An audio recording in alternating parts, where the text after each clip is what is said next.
வருமானத்துக்கு அதிகமாக சொத்து சேர்த்த வழக்கில் சசிகலா, சுதாகரன், இளவரசி ஆகிய மூவருக்கும் வழங்கப்பட்ட 4 ஆண்டு சிறை தண்டனையை உச்சநீதிமன்ற நீதிபதிகள் பினாக்கி சந்திரகோஸ், அமிர்தவராய் அடங்கிய அமர்வு உறுதிப்படுத்தியிருக்கிறது.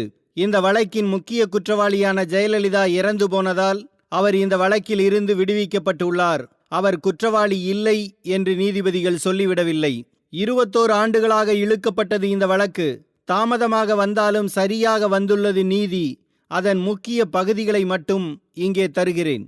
பெங்களூரு சிறப்பு நீதிமன்றம் ஜெயலலிதா, சசிகலா, சுதாகரன், இளவரசி ஆகிய 4 4 ஆண்டு சிறை தண்டனையை விதித்தது. ஜெயலலிதாவுக்கு 100 கோடி ரூபாய் அபராதம் விதித்தது. சசிகலா, சுதாகரன், இளவரசி ஆகிய 3 தலா 10 கோடி அபராதம் விதிக்கப்பட்டது. இந்த தீர்ப்பை கர்நாடக உயர்நீதிமன்றம் ஏற்கவில்லை. நாங்கள் கர்நாடக உயர்நீதிமன்றத்தின் தீர்ப்பை தள்ளுபடி செய்கிறோம். பெங்களூரு சிறப்பு நீதிமன்றம் கொடுத்த தீர்ப்பை வரிக்கு வரி ஏற்கிறோம். சசிகலா, இளவரசி, சுதாகரன் ஆகிய 3 தங்களுக்கு என்று தனித்தனியாக வருமானம் வரும் வாய்ப்புகள் இருந்ததாக சொல்கிறார்கள். ஆனால் இவர்கள் ஜெயலலிதா வீட்டில் கூடி நிறுவனங்கள், கம்பெனிகள் ஆரம்பித்து சம்பாதித்து உள்ளார்கள். இப்படி சம்பாதிப்பதற்காக மட்டுமே ஜெயலலிதா வீட்டில் இவர்கள் கூடியிருக்கிறார்கள். இவர்கள் ஒன்றாக வாழ வேண்டும் என்பதற்காக கூடவில்லை.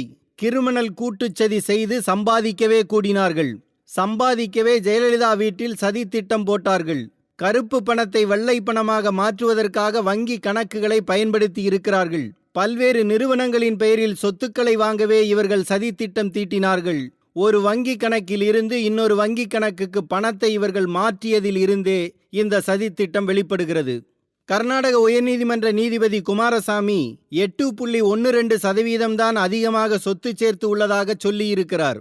ஆனால் எங்களது கணக்கீட்டின்படி 211% இவர்கள் கூடுதலாக சம்பாதித்துள்ளார்கள். இந்த கணக்கு ஒன்றே இவர்களை குற்றவாளி என்று நிரூபிக்க போதுமானது. வேதனையான மௌனம் வெகுகாலம் நீடித்ததால் கவலை தரக்கூடிய தகவல்களை இங்கு மேடையேற்ற வேண்டியிருக்கிறது. எந்தவிதமான குற்ற உணர்ச்சியும் இல்லாமல் மிக திறமையாக திட்டமிட்டு சொத்துக்களை இவர்கள் வாங்கி குவித்துள்ளார்கள். இதையெல்லாம் அடுத்தடுத்து நடந்த விசாரணையில் மறைக்க முயற்சித்துள்ளார்கள். சட்டத்தில் இருந்து தப்பிப்பதற்காக இப்படி செயல்பட்டுள்ளார்கள். எவ்வளவு பெரிய தந்திரத்துடன் இதையெல்லாம் மூடி மறைத்துள்ளார்கள் என்பதை அறியும் போது அதிர்ச்சியாக இருக்கிறது. இதற்கு மேல் எங்களால் எந்த வார்த்தையையும் பயன்படுத்த தெரியவில்லை. ஒரு சாதாரண மனிதனின் வாழ்க்கையில் ஒரு ஆக்டோபஸ் மாதிரி அத்தனை திசைகளிலும் இவர்கள் தங்களது ஊழலை நடத்தியுள்ளார்கள். இந்த விஷயத்தை தினந்தோறும் நடத்தியுள்ளார்கள். எந்தவித அச்சமும் இல்லாமல் நடத்தியுள்ளார்கள். பணம் பணம் பணம் என்று பணத்தை குறியாக வைத்தே இந்த சதிகாரர்கள் தங்களது வேலைகளை செய்துள்ளார்கள். இதனை எல்லா மட்டத்திலும் செய்துள்ளார்கள்.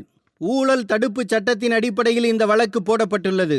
புகாரின் விவரம், வழக்கு பதிவு, வாதங்கள், ஆதாரங்கள், ஆவணங்கள், நியாய தர்மங்கள் ஆகியவற்றை அடிப்படையாக கொண்டு இதனை நோக்கினால் மட்டும்தான் இந்த தீர்ப்புக்கு ஒரு புனித தன்மை கிடைக்கும். இல்லாவிட்டால் இந்த தீர்ப்பே விபத்துக்குரியதாக ஆகிவிடும். சொத்தை எப்படியெல்லாம் வாங்கி குவிக்க வேண்டும் என்ற பேராசையுடன் நடந்துள்ளார்கள். இருக்கும் சட்டதிட்டங்கள் எதையும் பார்க்காமல் அதிகாரத்தை கையில் எடுத்துக்கொண்டு சொத்துக்களை வாங்கி குவித்துள்ளார்கள். இதில் லஞ்சம் கொடுத்தவரும் சரி, வாங்கியவரும் சரி, நாட்டுக்கும் சமுதாயத்துக்கும் பதில் சொல்லியாக வேண்டும். அதுவும் மக்கள் பிரதிநிதிகளாக பதவி பிரமாணம் எடுத்தவர்களுக்கு அதிகமாகவே இது பொருந்தும். இத்தகைய மக்கள் பிரதிநிதிகள்தான் நம்முடைய அரசியல் சட்டத்தில் குறிப்பிட்டுள்ளபடி மிகவும் உண்மையாக பயமோ பாரபட்சமோ விருப்போ வெறுப்போ இன்றி செயல்பட்டிருக்க வேண்டும். இப்படி இவர்கள் செயல்படவில்லை. அதாவது பொதுமக்களுக்கும் நமது அரசியலமைப்பு சட்டத்துக்கும் செய்யும் நம்பிக்கை துரோகம் இது.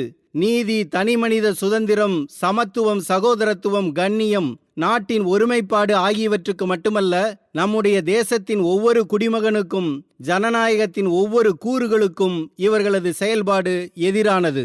இருப்பவர் இல்லாதவர், நியாய தர்மம் பார்ப்பவர்கள் அநியாயமாக நடப்பவர்கள், இந்த 4 இடையில் சண்டை நடந்து கொண்டே இருக்கிறது. இதில் அதர்மமாக நடப்பவர் வென்றால் நாட்டின் மாண்பு தரைமட்டமாகிவிடும். அதுதான் இப்போது நடந்துள்ளது.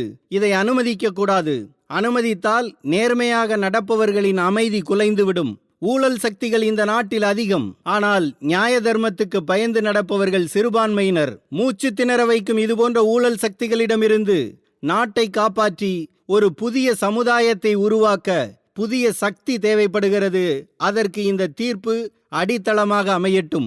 இந்த வரலாற்று சிறப்பு மிக்க தீர்ப்பில் மிக முக்கியமான இறுதி பகுதி இதுதான்.